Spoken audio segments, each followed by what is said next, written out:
ఒక కవి ఒక గొప్ప విలువైన మాట చెప్తుండు. ఏం చెప్తుందో తెలుసా?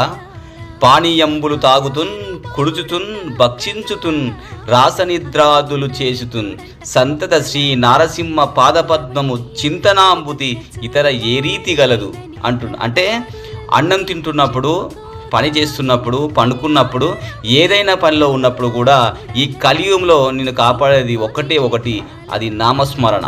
అది భగవంతుని నామం తీసుకొని నువ్వు పని చేస్తున్నప్పుడు, పండుకున్నప్పుడు, తింటున్నప్పుడు, ఏదైనా చేస్తున్నప్పుడు ఆ నామాన్ని పదే పదే స్మరిస్తుంటే నీ కష్టం నుంచి గట్టెక్కే అవకాశం 100% ఉంది. ఇది నేను చెప్పింది కాదు, శాస్త్రాన్ని ప్రమాణంగా తీసుకొని శాస్త్రమే చెప్తుంది. ఈ కలియుగంలో నిన్ను కాపాడేది నామం ఒక్కటే.